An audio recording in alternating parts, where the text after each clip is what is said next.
ここから駅まで2キロ何々です。しか、ごろ、など、ぐらい。どれですか？ここから駅まで2キロぐらいです。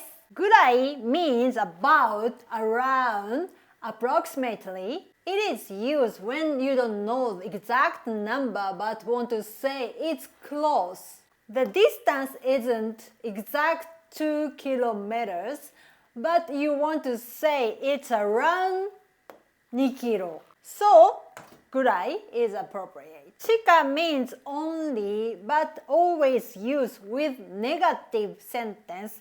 But this is not negative, so you cannot use in here. ごろ also means around, but used for the time, not distance. など means and so on. For example, so it doesn't fit. ここから駅まで2キロぐらいですと言いましょう。わかりましたか？